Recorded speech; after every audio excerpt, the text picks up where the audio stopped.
পর্বের নাম আকাশের দানব বনাম মাটির বীরগু।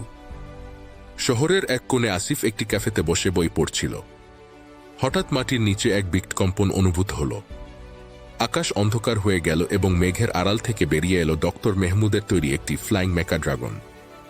ড্রাগনটি মুখ দিয়ে নীল রঙের আগুনের গোলা ছুটতে লাগল, যা বিল্ডিংগুলোতে আঘাত হানছিল। আসিফ দেখল একটি স্কুল বাস ড্রাগনটির আগুনের গোলার নিচে চাপা পড়তে যাচ্ছে। বাচ্চার চিৎকার শুনে আসিফের চোখ রাগে লাল হয়ে উঠল। তার শরীরের শিরাগুলো ফুলে উঠল এবং মুহূর্তের মধ্যে সে রূপান্তরিত হল বিশাল দানব আসিফে। সে বিশাল এক লাফে স্কুল বাসের সামনে এসে দাঁড়াল এবং আগুনের গোলাটি তার হাত দিয়ে আটকে দিল। তার গর্জনে পুরো শহর কেঁপে উঠল।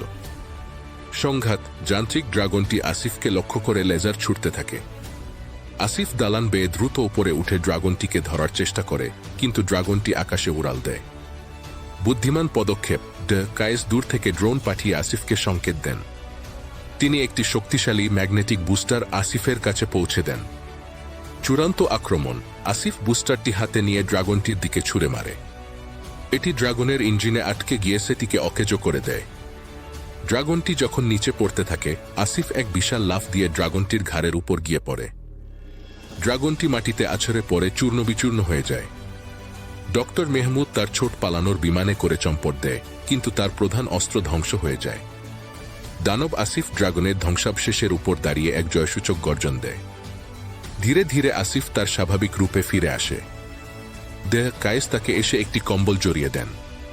আসিফ মৃদু হেসে আকাশপানে তাকায়, সে জানে যুদ্ধ মাত্র শুরু।